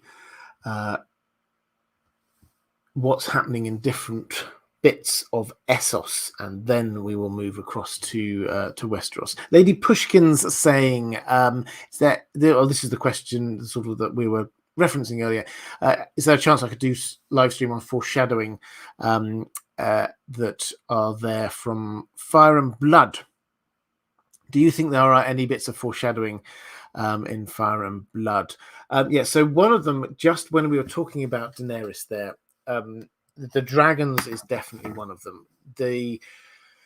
What we have in the Dance of the Dragons is people flying on dragons all over the place, and we discover that it's not what Daenerys was doing, where she just like clambered on the back of Drogon and then flew off.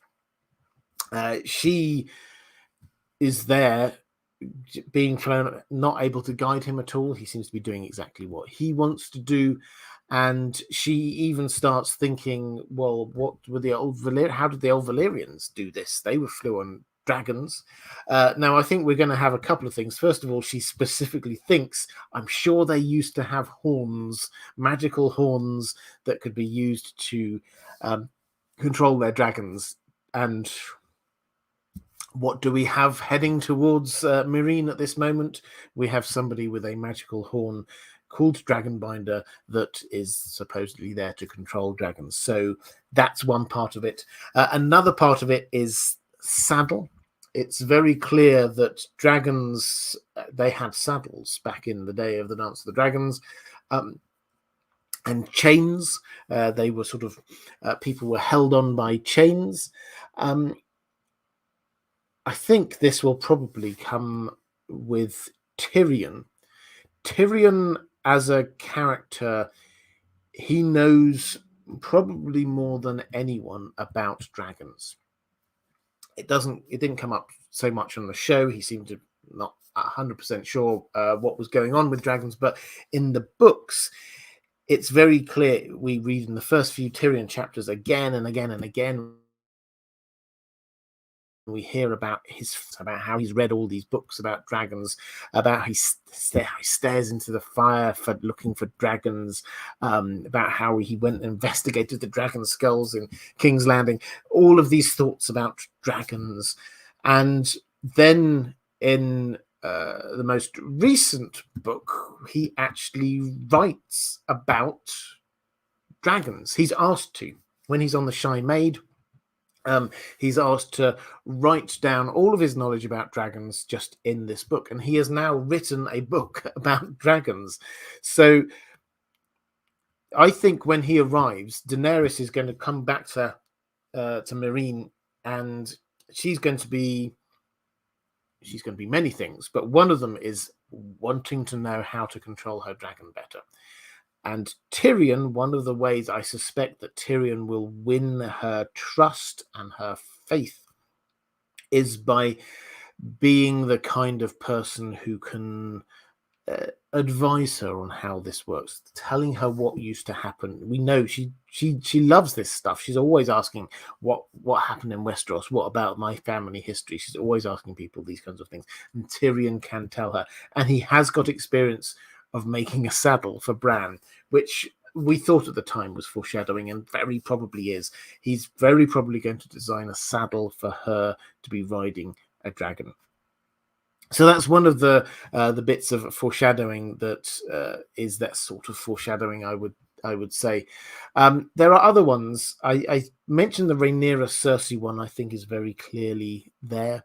I think the idea that Rhaenyra was welcomed into the city, but then after 6 months, she raised taxes. There were riots. There was destruction of property. There was huge amounts of unrest, and that is what's going to happen with Cersei. Rhaenyra was effectively hounded out by the rabble, by the small folk. Cersei, I suspect, will be the same. We've already seen it, the epilogue chapter of A Dance with Dragons. All of these things were teed up. The fact that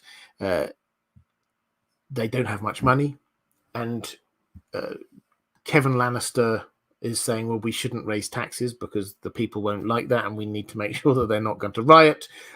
Cersei would, I'm sure, raise taxes. She doesn't care about the people. Then also the fact that Kevin Lannister was killed and the Tyrells are going to be implicated in this. This is almost certainly going to lead to something like, if not exactly, then her destroying the Great Sept. Destroying the Great Sept is going to cause a huge amount of religious uprising. It's not going to kill the faith like that. It will kill the High Sparrow and the people there, but the small folk out in the streets, the normal septons and septors, they will be livid about this, and that again will echo across from what happened with Rhaenyra when you had the shepherd, a septon who was leading the charge against the dragon pit. This is the echoes are very clearly there. So I think that's going to be happening. The other thing that I like it's tinfoil foreshadowing. Is that a thing? I'm not entirely sure, but it's something which definitely happened in Fire and Blood and could happen in A Song of Ice and Fire, and there are hints of echoes in it, which is the dragon fight above the God's Eye Lake. The final one between Daemon Targaryen and Aemond, and they were on their dragons, and basically they were fighting each other, and both dragons crashed down into the lake near the Isle of Faces, and everyone died. That's the short version. Me ending another sentence with "and they died," but what we have in the main story of A Song of Ice and Fire is we have to find other people to ride the dragons. Surely people will ride the dragons. Dany's riding one of the dragons. I think I'm not alone in assuming that Jon, as Rhaegar's son, will probably ride Rhaegal. So that's one done. The other dragon, however, we know for a fact that the showrunners made up the whole thing about the Night King getting the dragon. Partly because they made up the Night King, partly because the episode in which the Night King gets the dragon, they said, this is our making, this is not a George R. R. Martin thing, this is something we wanted to do. So that is not going to happen. We've got somebody else who needs to be riding a dragon. Who could this be? perhaps the person who has the plan to ride the dragon, Euron.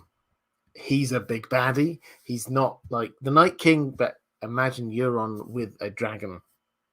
Frightening. And this would make sense of a dragon fight above the God's Eye. Could we see Jon against Euron on Dragonback above the God's Eye? That would be amazing. There are hints also. Aemond was known as Aemond One Eye because one of his eyes had been gouged out. Euron One Eye. So there are echoes here. It's possible. As I say, it's close to tinfoil foreshadowing, but I think the idea that Euron will be one of the people riding a dragon is reasonably solid. And if he is, then how is that dragon going to be dealt with? Presumably by another dragon. So where is the best place for that dragon fight to happen? Above the God's Eye seems to work. So it's not completely made up. I like it as an idea, but well, we'll see. We'll have to wait and see. So agree. Weirwood and Reflective Rambling talking about Dany burning Volantis. Yeah, I think that she probably will burn Volantis. Volantis are sending a fleet against her, and it may well arrive when she returns back. So what will she do? She'll have to go past Volantis on her way to Westeros. And in Volantis, there's the Black Wall of Volantis is clearly that's where the people who ruled, the masters, are. And there are loads of slaves in Volantis. She will want to get rid of the masters there. She will want to free the slaves, and she will want to take revenge on them for attacking Meereen. Everything points to her burning Volantis. Now, she will have an easy target within the Black Wall of Volantis, but this is when you have to start saying, but if she does burn there, yes, she will kill all of the slave masters, but she'll probably kill quite a few slaves as well. She'll probably kill quite a few people who she probably wouldn't want to. This is George R. R. Martin has told us that she's taking a darker turn in this next book, so she will do some things that are not completely morally pure, that we have to start to question her a bit. So maybe this is one of those things. It's not a nice thought, but it does create this kind of slippery slope that she has been going on with the dragons. When she first uses the dragons, she burns the House of the Undying. They were basically trying to kill her and get the dragons. We completely understand that. She burns the slavers in Astapor. Again, we kind of understand that as well. But then she starts in Meereen putting all of the people on the crosses, all of the masters there. Yeah, they're bad, but they're not all bad, as we discover as we actually get into the city and learn a bit more about them. She puts to death everybody in, I think it was in Yunkai, above the age of 13, or may even mean 11. You start to think, well, at what age are you saying these people are culpable? So she is going down this sort of slope of each time that we're having to ask more moral questions about her actions. And the next sort of step along this, as well as maybe burning down some things with the Dothrakis, it makes sense burning within the Black Wall of Volantis. It feels like that slippery slope. Caius Ballerina, how did the dance affect the standing of House Hightower after all was said and done? Not hugely, is the surprising answer, because what happened was that the continent just it just destroyed itself. Everybody just fought themselves into the ground, and the new king did not have the strength, really, having had the destruction. The dragons effectively have gone. The Targaryens have gone from masses of them just to a very small family of Targaryens. They simply did not have the strength to do discipline for people who were sort of the recalcitrant houses and everything. Yes, a few, but after we get the Hour of the Wolf and we get Cregan Stark doing justice there, actually the houses on either side, it was pretty much all is forgiven. Let's just move on. So they weren't really affected. The way they ended up, I mean, it helps them that perhaps the generation of people who were actually and actively involved in the Greens were all dead. So there was a new generation of Hightowers there who weren't as closely implicated in this. But House Hightower stayed in Old Town. They stayed being the lords of the city. They stayed doing what they did. They weren't at court and active at court, but they never really were active at court. So not much difference, it has to be said. Joel Faulkner saying, so is Otto playing the Littlefinger role, power behind the throne, while Alicent plays the Sansa role and provides him with a route to power? I don't. Well, I can understand the logic there, but I think Littlefinger is clearly trying to get power for himself. He's clearly trying to climb up the greasy pole, get to the highest point he possibly can. That is what he is about. And yes, he is using Sansa as a means to an end. Otto Hightower does not come across as that. Otto Hightower comes across as somebody who initially he didn't want Daemon anywhere near the power, so it was like trying to stop someone else rather than gain power for himself. He if anything, he comes across more like Tywin Lannister, in that he is behind the scenes trying to, very competent person, but perhaps not particularly likable, and trying to get his daughter married off into the royal family. That's the kind of feel that we've got going on here, and hoping that this can, through a back route, gain more strength for the family. But as I say, Otto Hightower, it's a personal vendetta as much as anything else.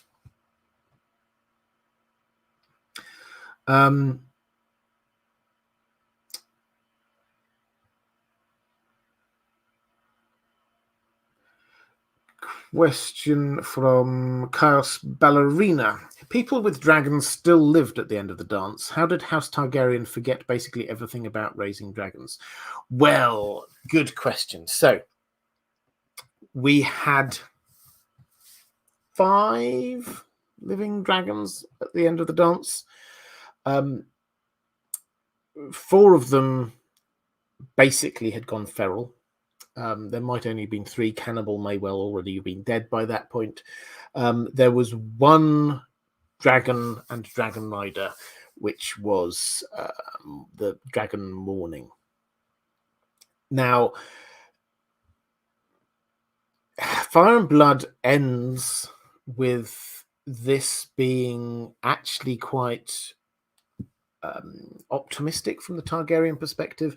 Suddenly there's this new dragon there, and everything's going to turn out like it was before. There's lots more dragon eggs. They'll hatch them, and the Targaryens will bond with dragons, and it will just carry on. Yes, okay, we lost a couple of generations worth of growth in the numbers of dragons, but this will carry on. So that did not happen, though. That did not happen for a reason. Now, I'll talk about what the reason is in just one moment, but it's worth pointing out that it wasn't a thing. Hatching dragon eggs wasn't a thing that you had to do. You didn't have to perform any ritual. They just hatched. They were like eggs. if they're sort of kept in the right conditions, they will hatch at some point. A dragon will be born. So that stopped happening, or perhaps even more precisely, when it did happen, the dragons that were born looked malformed. They didn't last long. They were small. They looked, frankly, poisoned, and that is what the working assumption that I certainly have, I know quite a few other people have as well, which is that the Maesters saw the opportunity, the once in a lifetime, once in a generation opportunity, to get rid of the dragons, because there were some dragons, as I say, which were effectively feral. You can write them off, but there's only one live dragon. We haven't heard how that dragon died, but from that moment on, all the new dragons who were hatched, it wasn't like before. There was something wrong, and this seems to imply that the dragon eggs, something was done to the dragon eggs. It wasn't that the Targaryens forgot how to hatch them. It was that there was something different about the eggs. And we get Archmaester Monken, I think it is, the most... the Archmaester at the time, at the end of the Dance of the Dragons, is one of the most suspicious characters you're ever going to come across. Now, I talked a bit earlier, I say this bit just after the dance is fascinating.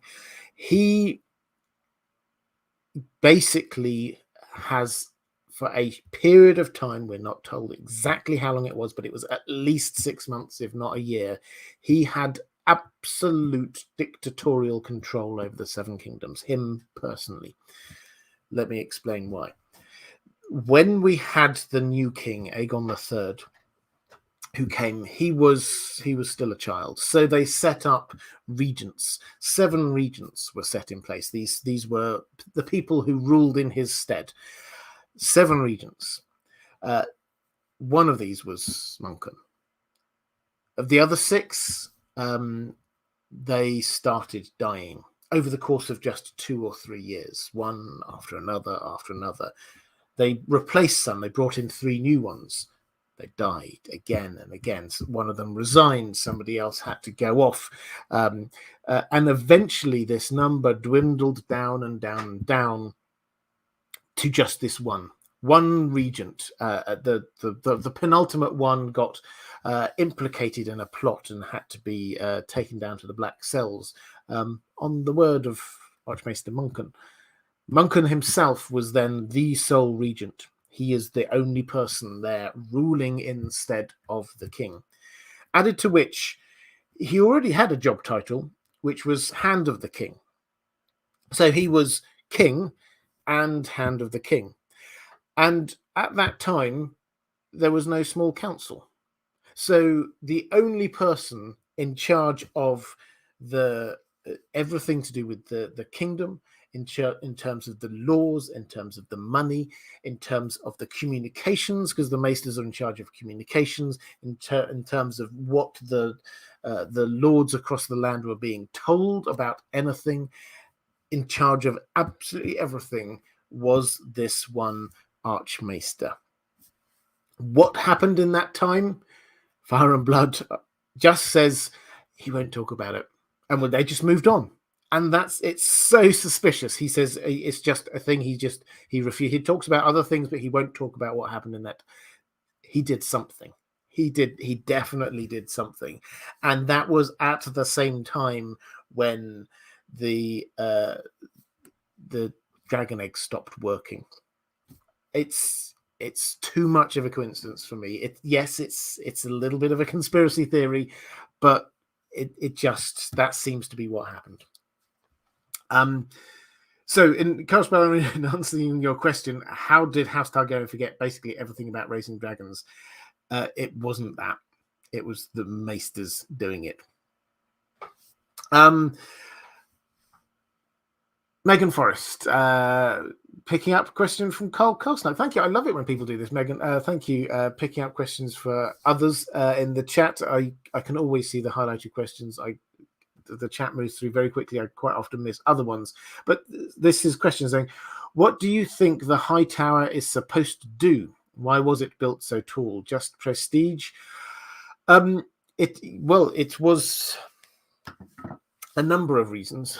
The first was, yes, prestige. I'm absolutely sure it was prestige. I think that secondly, it was a lighthouse, and that did need to be quite tall. The fact is that we're not told the exact details of this, but it is symbolic. That's the point of what's going on here. It's not just I've got a tower. This is the high tower. This is the place you see from. So this is again George R. R. Martin. It's giving us this idea of we light the way, we're vigilant, and we can see far. That is what House Hightower is. So why did it need to be? It probably didn't need to be built that high.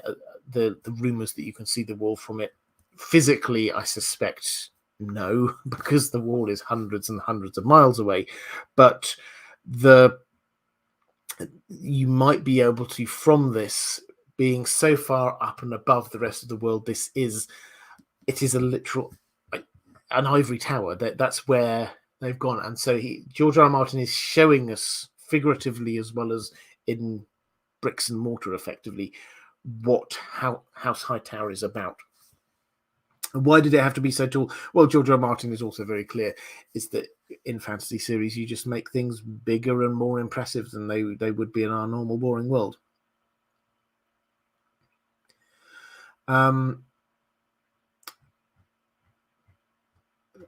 Okay, did I have another question? I think I did. Jewel Elson, thank you so much for the super sticker. Let's go with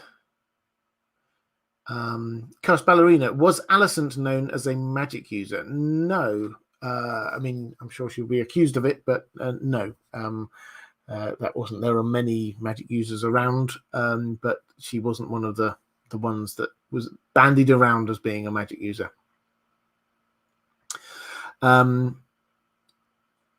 Andrew Kay saying burning Volantis is a huge strategic victory and such an emphatic statement. Essentially, the slave capital might cause a somewhat regional relent rather than having a ghost city to city. Yes. So this is going back to if Daenerys burns Volantis, you can justify it strategically very easily. Volantis they call themselves the heir to Valyria. They are the biggest, vying with Braavos to be the biggest and most powerful of the free cities. There are, if you go north up the River Royne from them, you find 3 cities. Selhurus is one, I forget the names of the other 2, that they are each bigger than King's Landing, but they are basically run by Volantis. This is a massive city. This is huge. This is symbolic. And so, the central bit of Volantis itself has never been taken either. So if she does that, it sends this massive message out to the world to say, I'm taking over. I am. These guys aren't the heirs of Valyria. I'm the heir of Valyria. So that yes, it sends a huge message out. And I think that the only people then you would have to start to be concerned about are Braavos. That's an entirely different matter that perhaps I'll talk about sometime, because there's things happening in Braavos. But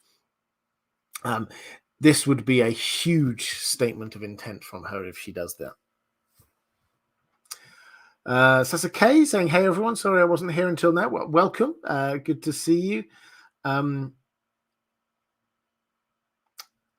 Question from Reflective Rambling, picking question. Thank you very much, Reflective Rambling, picking from Thomas to Kirschmacher. Other major houses are often referred to as the animals or symbols of their sigils. Is there an animal for the Hightowers? Sir Gerald was called the White Bull. Oh, interesting.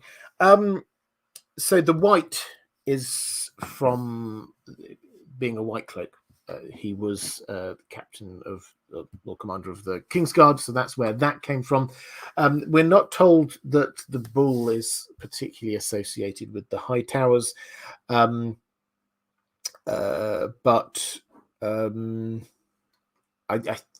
I've always assumed this was a sort of a physical description of him, because he's always described as being quite a big, muscular guy. By the time of Robert's Rebellion, incidentally, he's past his prime. So he was one of, and this is part of going off in complete digression. Forgive me. When you get to the Tower of Joy, and you actually look to see the combatants who are there, it actually makes perfect sense that the last two people standing are Ned Stark and Arthur Dayne, because the three Kingsguard are not all of the same level. Arthur Dayne is way up there. Oswald Went seems to be, as he's a member of the Kingsguard, he's clearly going to be good and competent, but he's never really mentioned as being somebody who wins tourneys or anything like that. Gerald Hightower, we're told, was very impressive, but he took, I think it was a hand injury, which has affected him, so he's just like a shadow of his former self. So when you then match that up against the people that Ned has on his side, and what their levels of skill are, you would have to say, okay, it actually kind of makes sense that you get Ned and you get Arthur Dayne. But that's a complete aside. No, I do not think that there is a specific link across. Maybe somebody in the chat does know of one, but not all houses have got a particular animal attached to them. The sigil is the Hightower. That's what their sigil is. I think that's me caught up on questions from Patreon. So I'll go through a couple more questions from the chat. Reflective Rambling saying, this furthers my theory that Dan is reverse walking into Robert and making a subconscious comment on his collar. Don't know what you're talking about.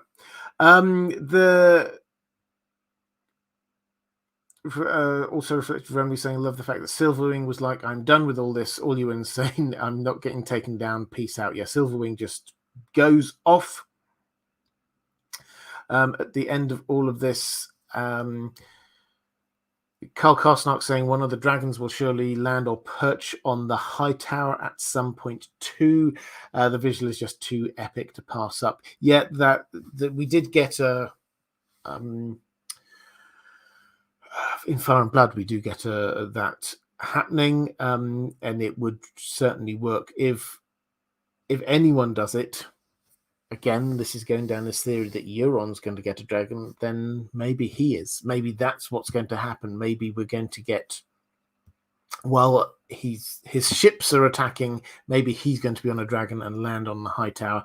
We will see this from one of two perspectives, incidentally. We may well have a perspective from Aaron Greyjoy. We know we've got one chapter from him. In fact, we've been told, I think we're going to have at least one more chapter from him, or Sam. So we're going to see it from the ground, and that is the viewpoint that somebody is going to have. I personally love this idea that Sam, we're going to see a Sam chapter when he's running around desperately trying to grab books, things to escape Old Town when everything is tumbling out. He emerges out from the citadel and he looks up and he sees this dragon suddenly landing on the top of the Hightower, and he goes, right, now is the time to go. That would work really well for me. Okay, I think with that, I am going to start drawing this one to a close. I hope you've enjoyed. I've really enjoyed this one. Actually, I thought it was really quite fun talking. First of all, about the Lord of the Rings stuff earlier, but also this. We've got Lord of the Rings next week. We're going to be looking at Gandalf. I will have a special guest on next week, as is the way that I'm trying to do this is trying to introduce you to other content creators in the wider world of J.R.R. Tolkien. So I've got a couple of people in mind, and so we'll see who I can persuade to come on. But that's all for this time. If you are watching this back a bit later, then appearing somewhere here-ish will be a link to some other live streams I've been doing. Appearing somewhere about here-ish will be a link to my Patreon page. Patreon is the best way to support this channel if you are so inclined. Okay, I think that's all for this time. Take care, everyone, and I shall see you again next time.